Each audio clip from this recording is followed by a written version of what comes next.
दोस्तों, हम बहुत अंधेरे में जी रहे हैं।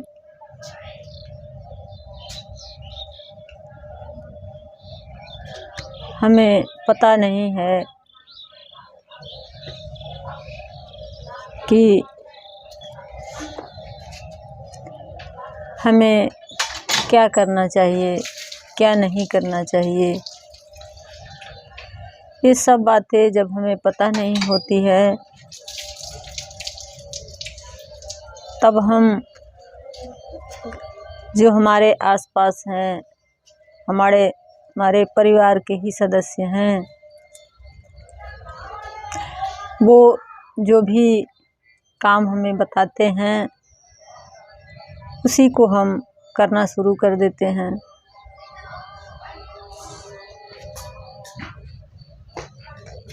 और उन्हें भी पता नहीं होता है कि वास्तव में क्या करना है, तो वो भी अपने बड़े बुजुर्गों से, अपने बड़े लोगों से, परिवार के सदस्य से ही उन्होंने भी सीख रखा है। जो भी ज्ञान कहिए, समझदारी कहिए, तो जैसे हम अपने बड़े बुजुर्गों से सीखा है वैसे वो भी अपने बड़े बुजुर्गों से सीखे हैं। और उनके ऐसा वो उनसे सीखे हैं, वो उनसे सीखे हैं, वो उनसे सीखे हैं। ऐसे करके कई पीढ़ी दर पीढ़ी चलते जाइए तो आप ऐसे बिंदु पर पहुंच जाएंगे जहां इस संसार को जो बनाया है वहां तक पहुंच जाएंगे। पर हम वहां तक सोच ही नहीं पाते हैं, समझ ही नहीं पाते हैं। तो हम सिर्फ अपने माता पिता को देखते हैं, अपने बड़े भाई बंधु जो अगल बगल हैं, समाज को देखते हैं, अपने परिवार को देखते हैं। बस इतना ही देख पाते हैं, इसके आगे नहीं देख पाते हैं। तो उनको भी नहीं पता होता है, उनको भी नहीं पता होता है, इसलिए हमें भी नहीं पता होता है। तो या तो हम इंतज़ार करें कि सही जीवन जीने के लिए हमारे साथ घटना वो घटे जो गौतम बुद्ध के साथ घटा था। और नहीं तो अगर हम चाहें तो यहाँ पर जो बात बताई जा रही है उसको सुन करके, समझ करके अपना दिशा बदला जा सकता है। दिशा बदलने के लिए क्यों कहा जा रहा है? इसलिए कहा जा रहा है कि जिस मार्ग पर हम चल रहे हैं उसी मार्ग पर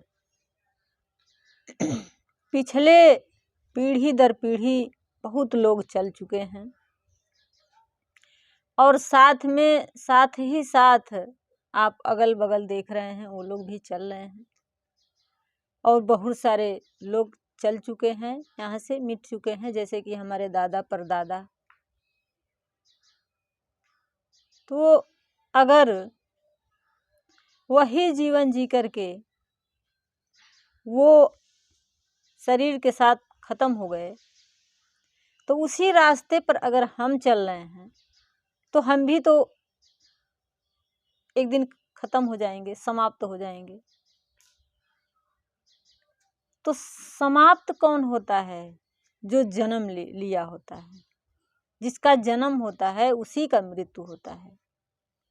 तो शरीर का जन्म हुआ है, शरीर मिट जाता है, और जो हम हैं उसके बारे में हमें पता नहीं है।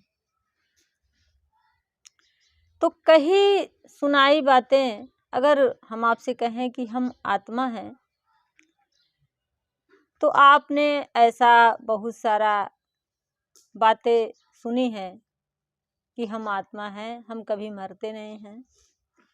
अगर हम कहें कि ये नाव है, ये साधन है शरीर, तो ऐसी बातें आपने बहुत बार सुना होगा।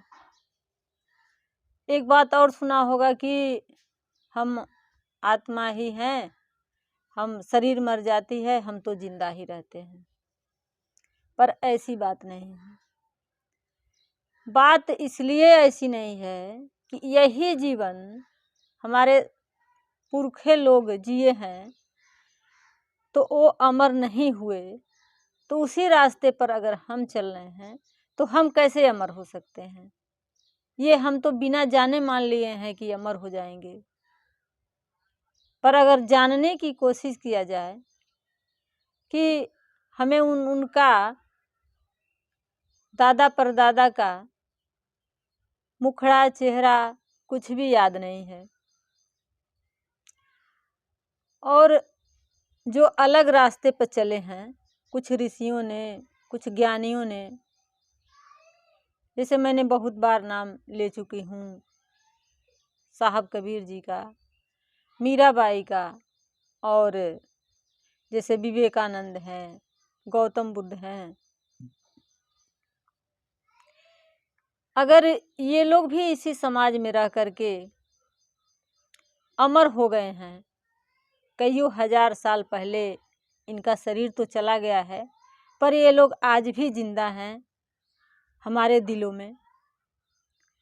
उसी प्रकार से अगर हम ये मार्ग छोड़ करके, जो हमारे परिवार के लोग जी रहे हैं, ये मार्ग छोड़ करके और इस मार्ग पर चलें जिस पर ज्ञानियों ने, ऋषियों ने चला है, तो हम लोग भी अमर हो सकते हैं, हम लोग भी अमर हो जाएंगे।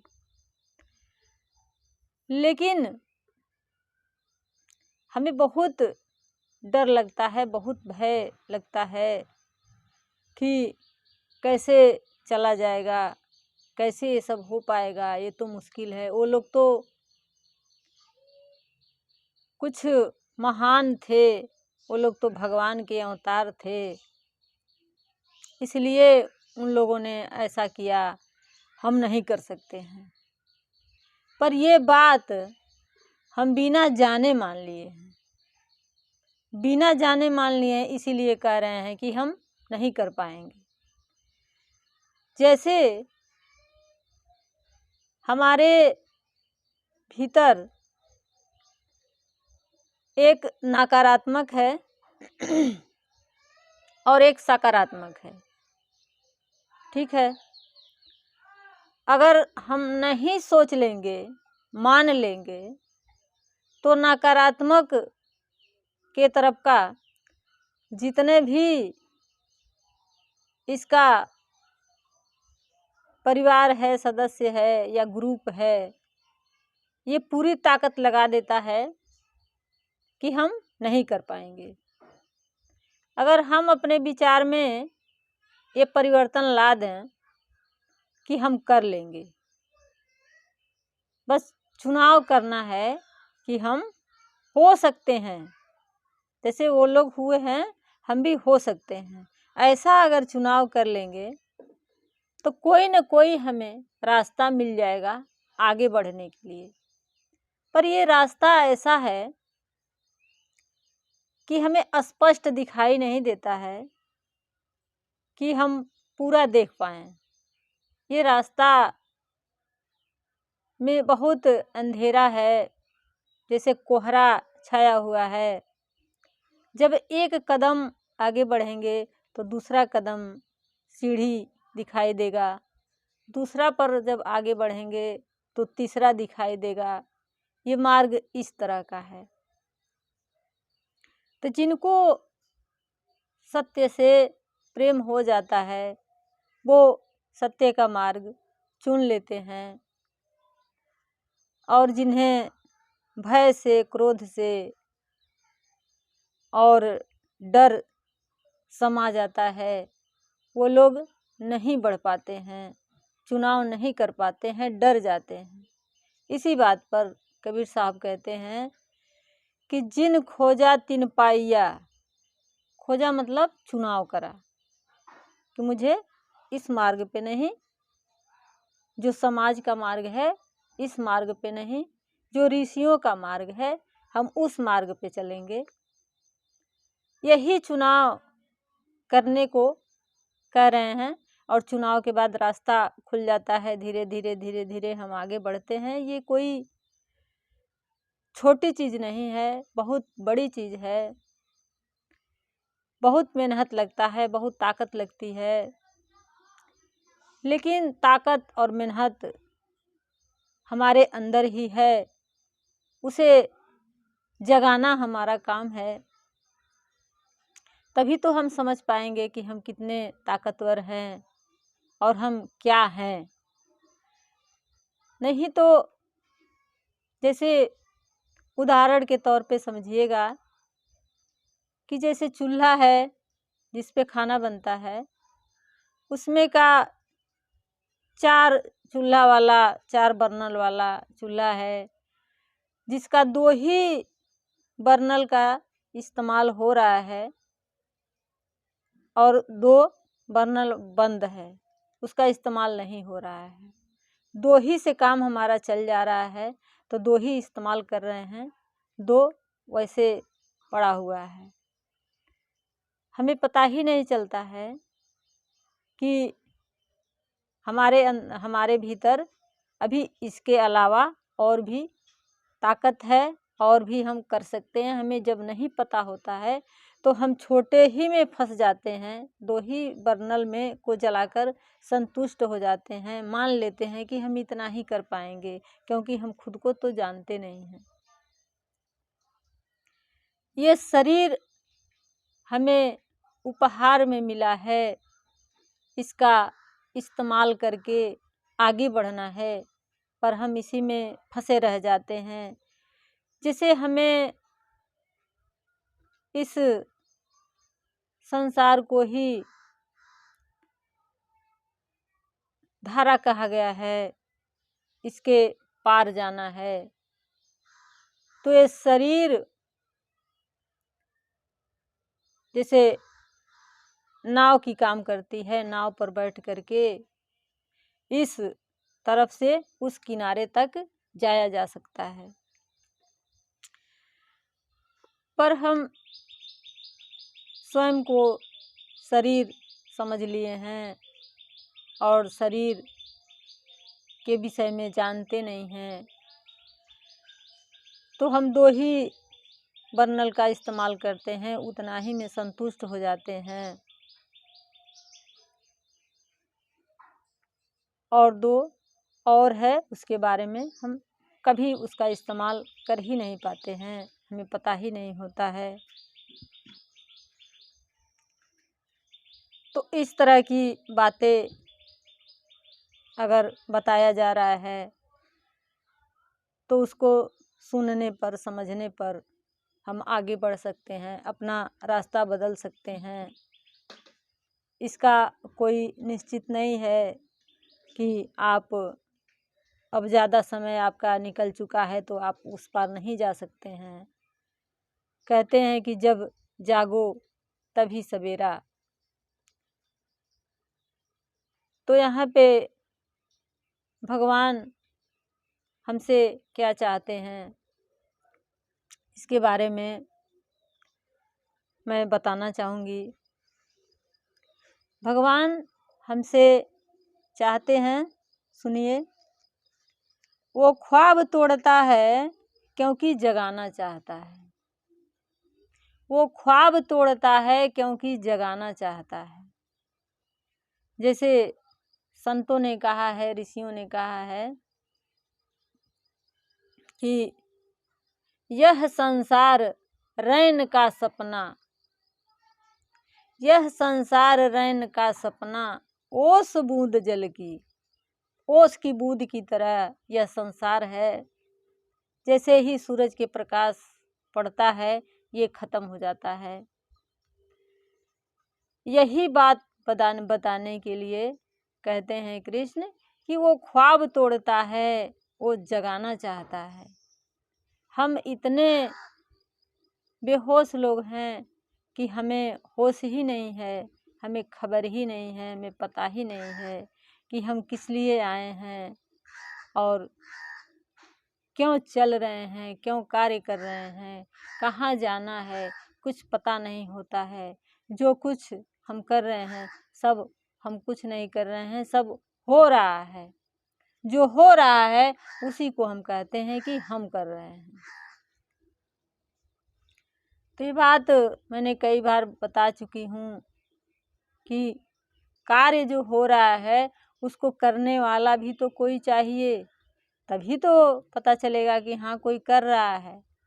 पर कोई है ही नहीं, ये सिर्फ शरीर है, पर हमें लगता है कि हम हैं ही नहीं। आगे कह रहे हैं कृष्ण,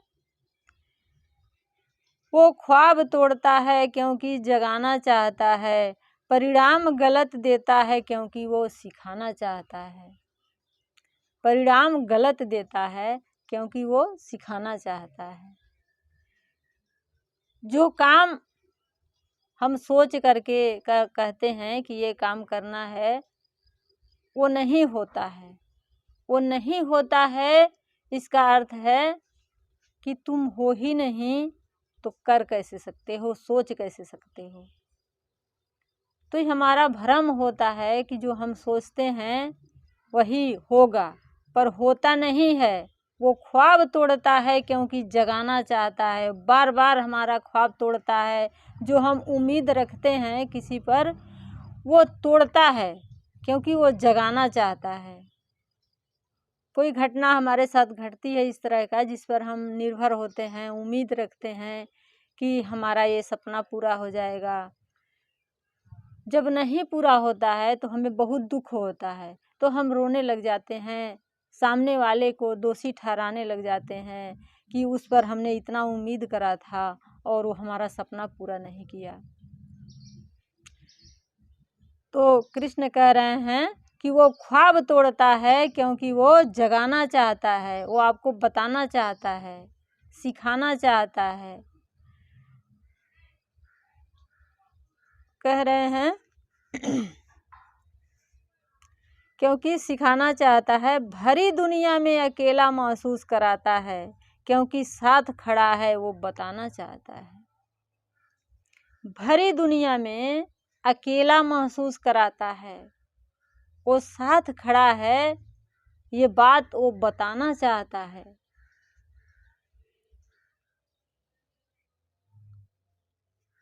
अगर जिस दिन हमें समझ में आ जाए कि इस दुनिया में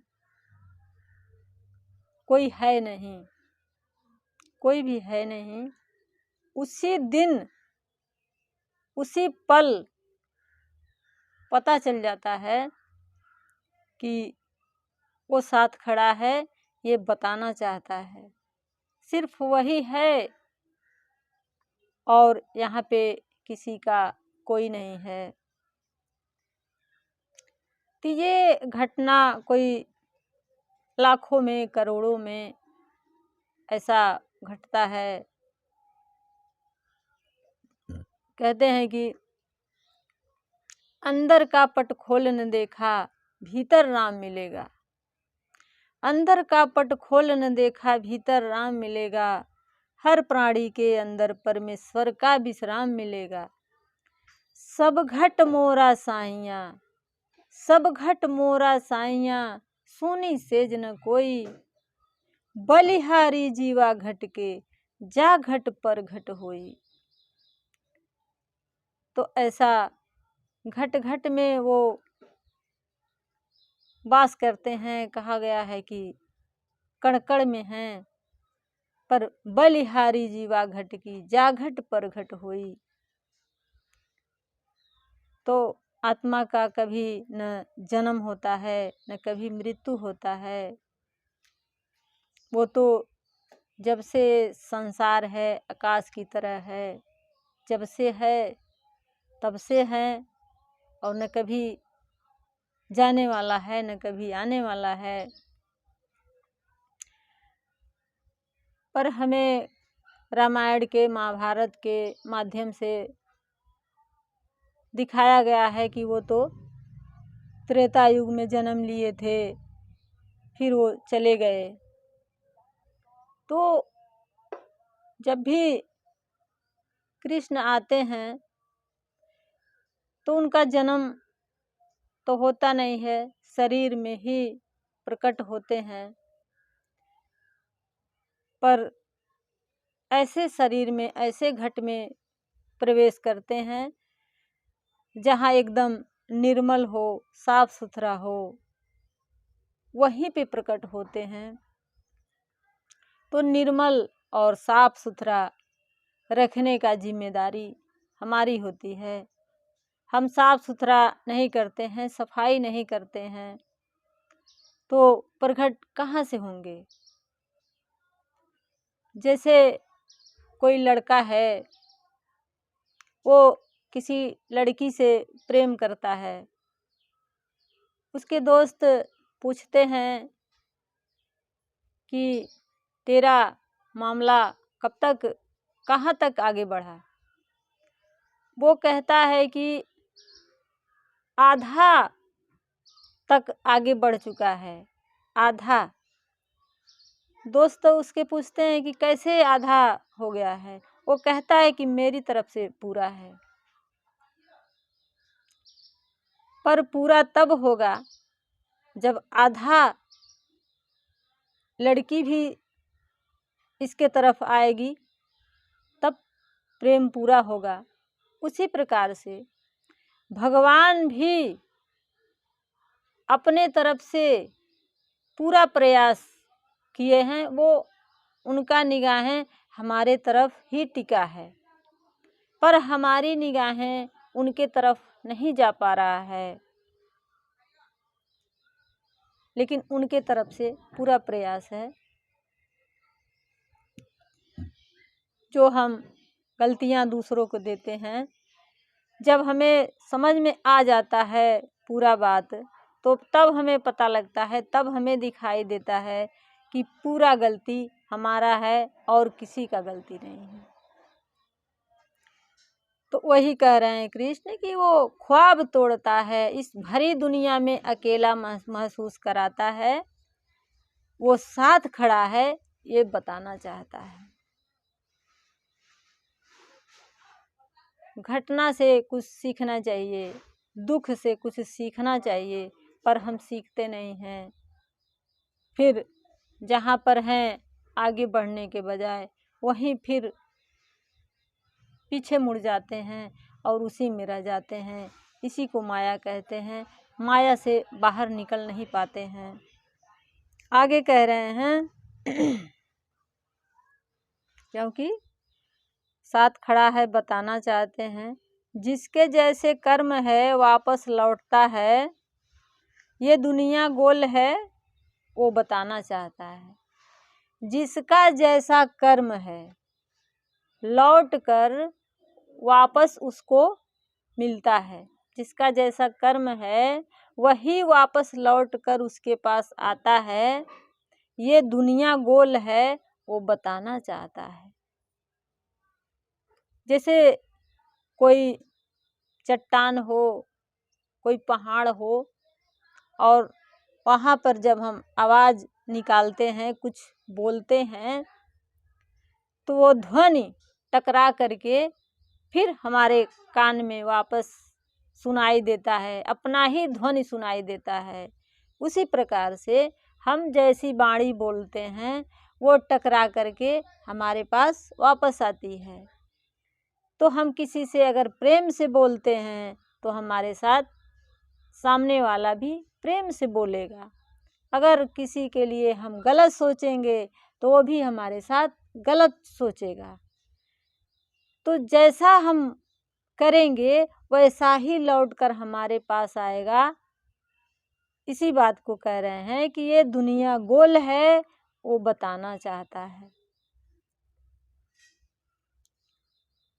इसी बात पर कहा गया है कि जो बोएगा वो काटेगा, ये जग कर्मों की खेती है। इसमें जो जैसा कर्म करेगा वैसा ही उसको फल मिलेगा। ये इसी बात का प्रमाण है। आगे कह रहे हैं, तुझे बंद रास्तों की ओर लेकर जाता है।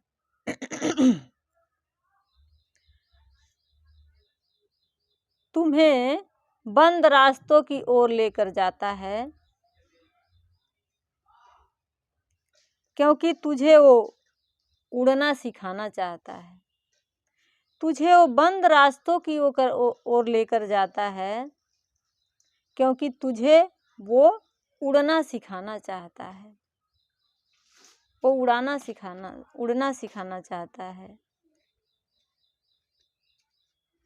पर हमें जब ऐसा महसूस होता है कि रास्ता अब कोई है नहीं, तो फिर हम वहीं से जिधर से गए होते हैं उधर ही फिर वापस आ जाते हैं। क्योंकि सत्य या जो कबीर के राम हैं,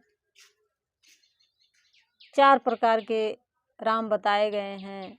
एक राम दशरथ का बेटा, एक राम जगत में लेटा, एक राम कड़कड़ में बसता, एक राम जगत से न्यारा। तो कोई शरीर नहीं है, ये बात हमें समझ में नहीं आती है। क्योंकि ये आंखें जो है, ये संसार की आंखें हैं, ये संसार को ही देखती है, तथ्य को ही देखती है, सत्य को नहीं देख पाती है। इसलिए जहाँ से हम गए होते हैं फिर वहीं वापस लौट कर आ जाते हैं। आगे कह रहे हैं, जिसने तुझे धरती पर भेजा है तुझे सब कुछ सिखाना चाहता है। जिसने तुझे धरती पर भेजा है वो सब कुछ सिखाना चाहता है।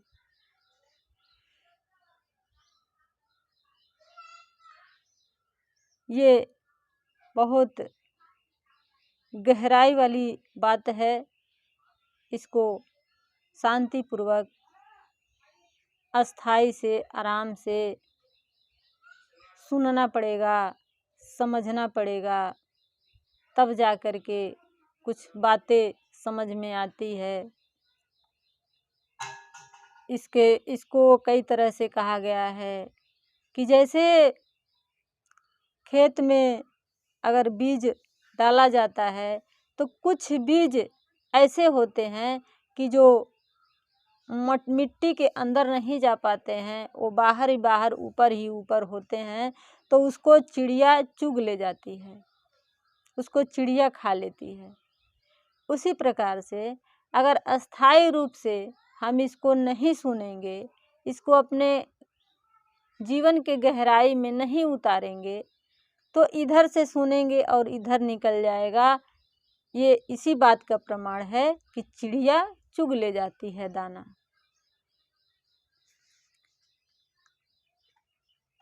तो हमें नहीं पता होता है, नहीं जानकारी होता है, तो ये बातें जहाँ पर भी बताई जाए तो धैर्य से, धीरज से समझना चाहिए, सुनना चाहिए। फिर पहले सुनिए, फिर समझिए। इसी बात को बार बार साहब जी कहते हैं कि सुनो भाई साधु,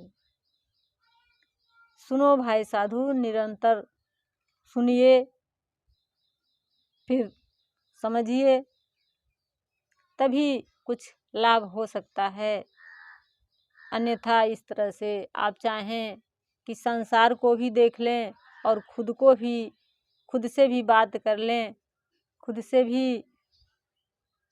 खुद को भी समझ लें, तो ऐसा नहीं हो सकता है। तो इसीलिए ध्यान करने के लिए कहा गया है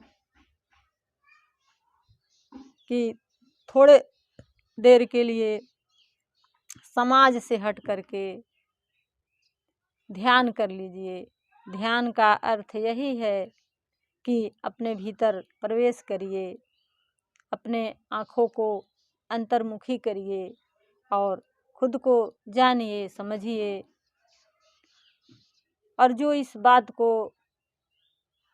इस तरह की बातें जहाँ पर भी हो रहा है, कबीर साहब जी उसको गुरु कहते हैं।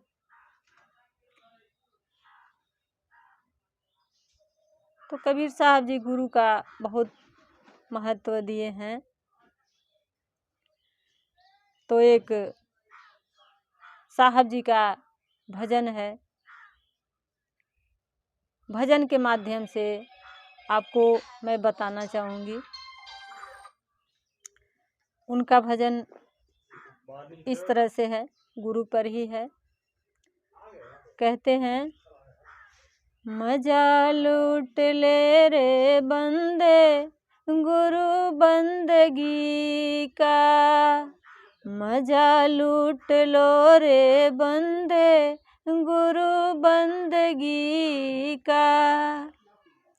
नहीं है भरोसा, नहीं है भरोसा इस जिंदगी का, नहीं है भरोसा इस जिंदगी का, मजा लूट लो रे बंदे गुरु बंदगी का, मजा लूट लो रे बंदे गुरु बंदगी का।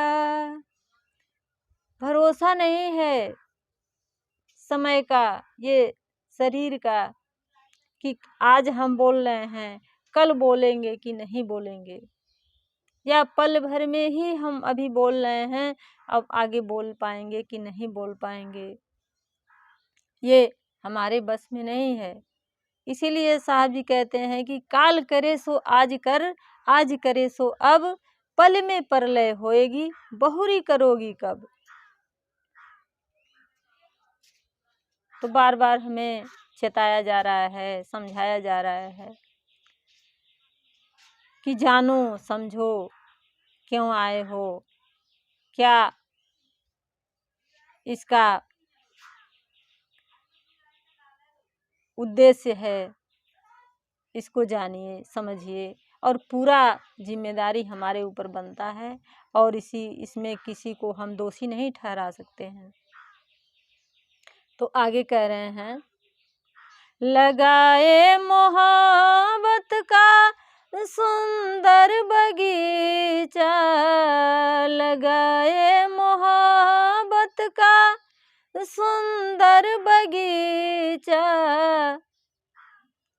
सजाए भवन को बिछा के गलीचा, सजाए भवन को बिछा के गलीचा, नहीं काम आता, नहीं काम आता किसी आदमी का, नहीं काम आता किसी आदमी का, मजा लूट लो रे बंदे गुरु बंदगी का, मजा लूट लो रे बंदे गुरु बंदगी का। कहते हैं, लगाए मोहब्बत के सुंदर बगीचा, सजाए भवन को बिछा के गलीचा। हमारे संसार में, हमारे समाज में यही हो रहा है, और यही हो रहा है तो यही देख करके भी हम भी यही कर रहे हैं। इस शरीर को सजा रहे हैं, इस भवन को सजा रहे हैं, पर जब शरीर थक जाता है और ये समझ नहीं पाता है कि क्यों हम आए हैं, और जाने का समय जब आ जाता है तो उसको कितना ही सुख दीजिए, कितना ही सोना चांदी का आभूषण पहना दीजिए, कितना ही सोने के बिस्तर पे सुला दीजिए, पर उसका मन हमेशा बेचैन ही रहता है। इसी बात पर कहा गया है कि नहीं काम आता किसी आदमी का। ये धन दौलत, ये महल कुछ भी काम नहीं आता है। जब तक मन को शांति नहीं मिलती है तब तक। तो शांति हमें जीते जी समझना पड़ेगा, जानना पड़ेगा, क्योंकि ये समाज मान्यता पर चलती है और चेतना बोध पर चलती है। जब तक इसे बोध नहीं होगा तब तक ये शांत नहीं होगी। तो हम बोध नहीं करा पाते हैं और शरीर मरण धर्मा है, इसको जाना ही होता है। तो जब लास्ट समय आ जाता है तो रुपया पैसा धन दौलत कुछ भी काम नहीं आता है। आगे कहते हैं, निकलते सड़क पर बड़ा सज धज के, निकलते सड़क पर बड़ा सज धज के, अकड़ते हो तन को बड़ा तू सजा के, अकड़ते हो तन को बड़ा तू सजा के। यही समाज में हो रहा है, यही सब हमें देखने को मिलता है। जब भी घर से बाहर निकलो या घर में भी जहाँ पर भी महिलाएं हैं या पुरुष हैं, शरीर को ही सजा लेते हैं और इतना अहंकार हो जाता है, इतना अभिमान हो जाता है कि हमसे सुंदर कोई है नहीं। पर संतों ने कहा है, ऋषियों ने कहा है,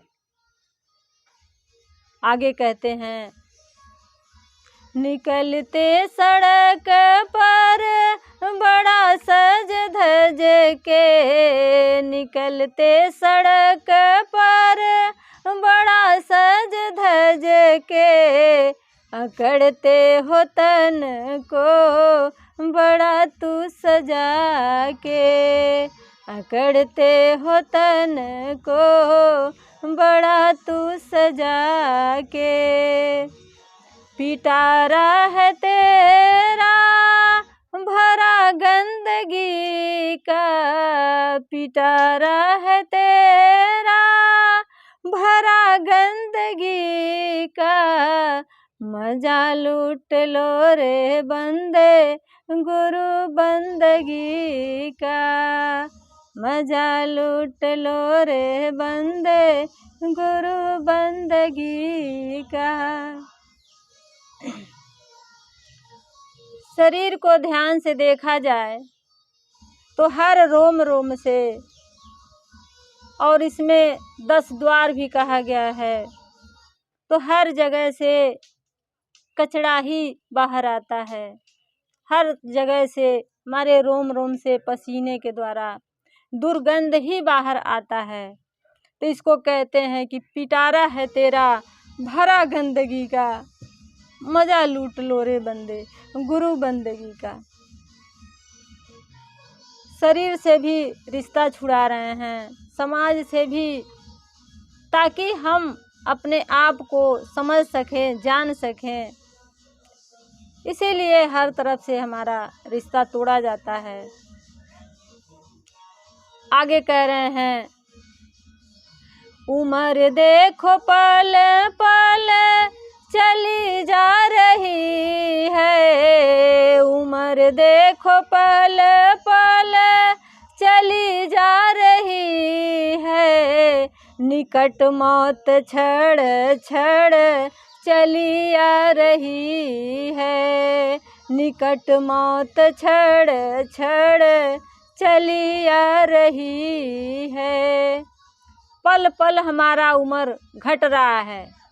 हमें लगता है कि उम्र हमारा बढ़ रहा है, पर उम्र हमारा घट रहा है और निकट मौत छड़ छड़ चली आ रही है। हमारा मौत पल पल क्षण क्षण निकट आ रही है। ये बात हम नहीं समझ पाते हैं, नहीं जान पाते हैं।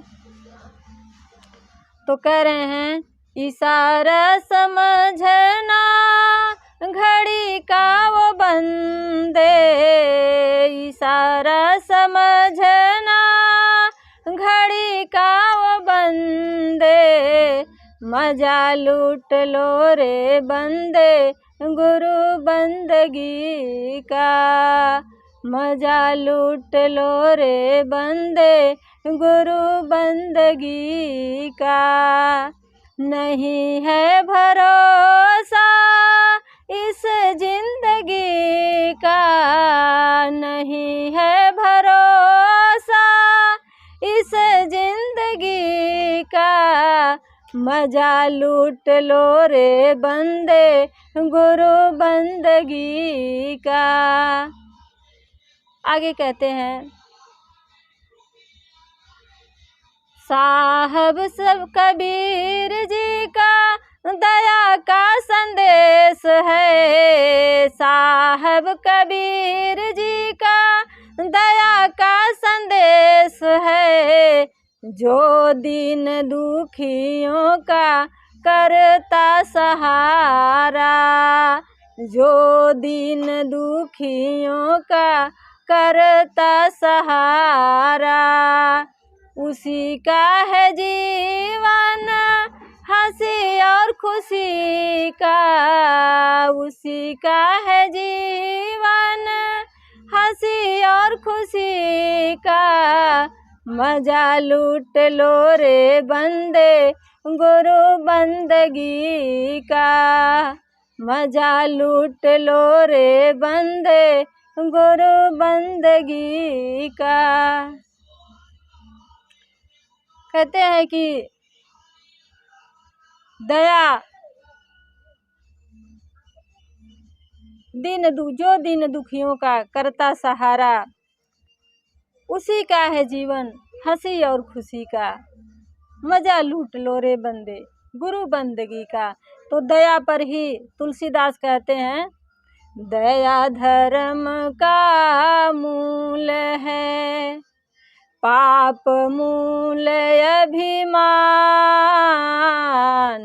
दया धर्म का मूल है, पाप मूल अभिमान। तुलसी दया न छोड़िए, जब तक घट में प्राण रे बंदे, जब तक घट में प्राण। तो इस तरह का दया करना चाहिए। जैसे हम कुत्ते को रोटी दे देते हैं, बंदर को रोटी दे देते हैं, चिड़ियों को पानी दे देते हैं, दाना दे देते हैं, उसी प्रकार से हम किसी दीन दुखियों का, गरीब का कुछ दे देते हैं और उसे उपेक्षा नहीं रखते हैं, पाने का उससे उम्मीद नहीं रखते हैं। किसी के साथ भी हम ऐसा कर सकते हैं कि हम जो भी चीज़ देते हैं उसका उपेक्षा ना करें, उसका उम्मीद ना करें। तो उम्मीद करेंगे नहीं तो उम्मीद टूटेगा नहीं, उम्मीद टूटेगा नहीं तो हमें दुख नहीं होगा। कहा गया है कि दुख का भी कोई कारण होता है, तो कारण को ही हम समाप्त कर देंगे तो दुख होगा ही नहीं। इसी प्रकार से सुनते रहिए, समझते रहिए, तभी कुछ लाभ हो पाएगा। हम जिसके लिए यहाँ पर आए हैं उसको जी पाएंगे, क्योंकि छोटे सुख में ही हम बड़ा सुख समझ लेते हैं, छोटे सुख में ही फंस जाते हैं, फिर बड़े आनंद का लाभ नहीं उठा पाते हैं। और लाभ उठाना ही हमारा परम सिद्ध अधिकार है। आनंद को जीत लेना ही, हासिल कर लेना ही हमारा धर्म है। पर हम असली धर्म को नहीं समझते हैं तो कईयों धर्म अपना लेते हैं, उससे कोई लाभ होने वाला नहीं है।